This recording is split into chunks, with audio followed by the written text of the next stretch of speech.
డబ్బులు ట్రాన్స్ఫర్ అవుతూ ఉన్నాయి. అదే ఒకసారి పెద్దలు అధ్యక్షులు చైర్మన్ గారు ఇద్దరు ఇక్కడే ఉన్నారు, ఒక్కసారి గమనంలో తీసుకోండి.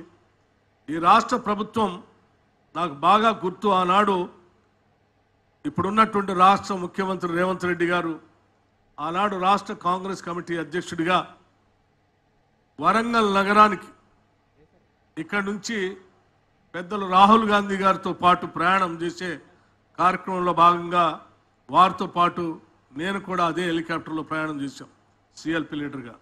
వరంగల్ రైతు డిక్లరేషన్ ప్రకటించేటప్పుడు 2 లక్షల రూపాయల రుణమాఫీ అంటే ఇది సాధ్యమా, ఇది చేయగలరా, ఇది సాధ్యం కాదు. ఎందుకంటే 1 లక్ష రూపాయల రుణమాఫీ చేస్తానని చెప్పిన టీఆర్ఎస్ ప్రభుత్వం 2014 నుంచి 15 వరకు ఒకటేసారి చేయలేక 4 దఫాలుగా ఇన్స్టాల్మెంట్ చేసి ఆ 1 లక్ష రూపాయల రుణమాఫీ సంబంధించిన ఫలితాలను కూడా రైతులకి అందేటట్టు చేయలేక వడ్డీ విపరీతంగా పెరిగి విపరీతమైనటువంటి భారంలో పడినటువంటి సంగతి. అది కూడా ధనిక రాష్ట్రంగా తెలంగాణ ఆ టీఆర్ఎస్ ప్రభుత్వాన్ని గొప్పచెప్తే చేయలేకపోయారు, చేయలేదు. అట్లాగే రెండోసారి 1 లక్ష రూపాయల రుణమాఫీ చేస్తా అని చెప్పి చివరి 4 సంవత్సరాలు కూడా చేయకుండా ఎన్నికలకి ముందు అరకొరగా కొద్దిగా చేసి వదిలేశారు. ఈ 2 ఉదాహరణలు దృష్టిలో పెట్టుకొని 1 లక్ష రూపాయలే ధనిక రాష్ట్రంగా ఈ రాష్ట్రానికి గొప్ప చెప్తేనే టీఆర్ఎస్ ప్రభుత్వం చేయలేక చేతులు ఎత్తేసింది.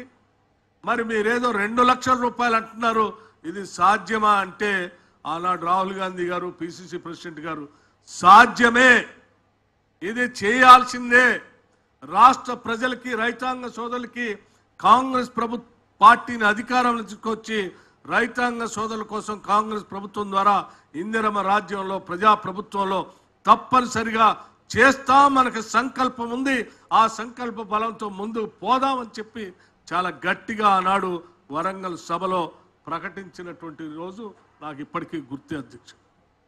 అటువంటి సంకల్పాన్ని ఈరోజు నిజం చేస్తూ కేవలం ఆగస్టు లోపల ఆనాడు పార్లమెంట్ ఎన్నికల కంటే ముందు చాలామంది 2 లక్షల రుణమాఫీ చేస్తారులే అంటే ఏదో సంవత్సరం చివరికో లేకపోతే వచ్చే సంవత్సరమో 4 సంవత్సరాలు 5 సంవత్సరాల సమయం ఉంది కదా, సరే అప్పటికల్లా చేస్తారేమో కాంగ్రెస్ వాళ్ళు అనేటువంటి ఊహల్ని పటాపంచలు చేస్తూ ఎన్నికల కంటే ముందు పార్లమెంట్ ఎన్నికల కంటే ముందు ఒక సభలో ఈ రాష్ట్ర ముఖ్యమంత్రిగా ఆగస్టు నెలకల్లా 2 లక్షల రుణమాఫీ చేస్తామని చెప్పి సవాల్ విసిరొచ్చి ఈ చేసే కార్యక్రమానికి నాంది పలికినప్పుడు కూడా ఆశ్చర్యపోయారు.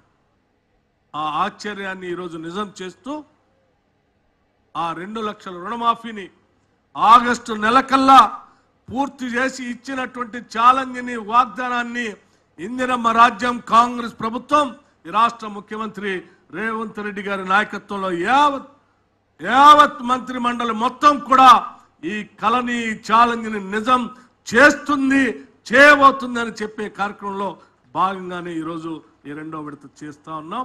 మిగతాది ఆగస్టు నెలలో కూడా పూర్తి చేస్తామని చెప్పి యావత్ రైతాంగ సోదరులందరికీ మనవి చేస్తూ కేవలం ఈ 2 లక్షల రూపాయల రుణమాఫీ కాదు, ఇంతకుముందు వ్యవసాయ శాఖ మంత్రి గారు చెప్పినట్టు రైతు బీమాకు సంబంధించి 1,580 కోట్లు రాష్ట్ర ప్రభుత్వం రైతు సోదరులందరికీ కడతా ఉంది. వాళ్ళు కట్టాల్సినటువంటి ప్రీమియంని 42 లక్షల రూపాయలు రాష్ట్ర 42 లక్షల